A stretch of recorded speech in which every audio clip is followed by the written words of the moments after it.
कि क्या चल रहा है।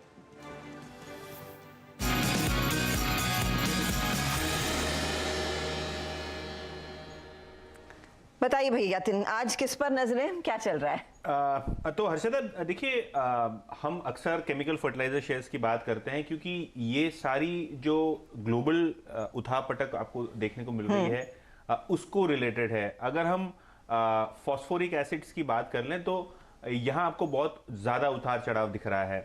अगर हम फर्टिलाइजर पैक की बात करें तो जो नाइट्रिक एसिड से लेके फॉस्फोरिक एसिड से लेके काफ़ी सारे रॉ मटेरियल में काफ़ी वॉलेटिलिटी हो चुकी है, क्योंकि जिस हिसाब से डॉलर का रेट मूवमेंट चेंज हो रहा है उस हिसाब से आपको इंपोर्ट एक्सपोर्ट में जो है दामों में भारी उतार चढ़ाव आता हुआ दिखाई दे रहा है। अगर हम कोरोमंडल इंटरनेशनल और पैरादीप फॉस्फेट्स, ये दो कंपनियों की बात करें तो यहाँ शायद इनको सितंबर क्वार्टर ऑनवर्ड्स, यानी ये अक्टूबर के पहले हफ्ते से पेन होना शुरू हो गया है। क्यों होना शुरू हो गया? क्योंकि जो फॉस्फोरिक एसिड्स के दाम थे वो इंटरनेशनल मार्केट में बढ़ने लगे हैं, क्योंकि ये दोनों कंपनियां कोरोमंडल और पैरादीप फॉस्फेट ये इंटीग्रेटेड कंपनीज हैं। अपना फॉस्फोरिक एसिड ही खुद बनाती हैं, रॉ मटेरियल खुद सोर्स करती हैं।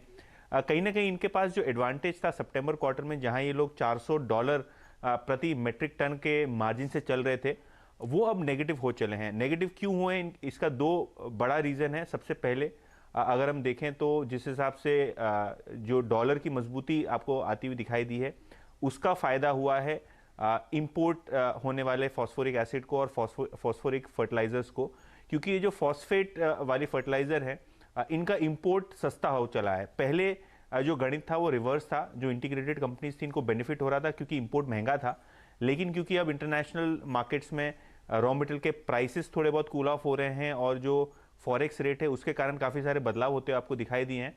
उसके कारण जो एडवांटेज डोमेस्टिक कंपनीज को था अब नहीं रहा है। इनफैक्ट जैसे कि मैं पहले बता रहा था, सितंबर क्वार्टर तक ये $400 प्रति मेट्रिक टन बना रहे थे, अब ये लगभग $50 प्रति मेट्रिक टन नुकसान कर रहे हैं। तो इसीलिए शायद आपको पिछले 3-4 ट्रेडिंग सेशन से इन सभी स्टॉक्स पे थोड़ा बहुत प्रेशर दिखाई दे रहा है, खास करके कोरोमंडल इंटरनेशनल और पैरादीप फॉस्फेट्स, क्योंकि ये दोनों ही कंपनीज फॉस्फेट के फर्टिलाइजर बनाने में फुली इंटीग्रेटेड हैं और यहाँ जो मार्जिन पहले एक्सपेक्टेड था स्ट्रीट का, शायद ये आपको Q3 में बदलता हुआ दिखाई दे। ये लिमिटेड है इन 2-3 स्टॉक्स के लिए, पूरा सेक्टर पे नहीं, क्योंकि अनुज जी देखिए, NPK हम बोलते हैं, नाइट्रिक जो फर्टिलाइजर होते हैं, एक पोटैश फर्टिलाइजर्स होते हैं और एक फॉस्फेट फर्टिलाइजर होते हैं। तो ये जो सेगमेंट है ये पोटैश और फॉस्फोरिक फर्टिलाइजर के लिए स्पेसिफिक है।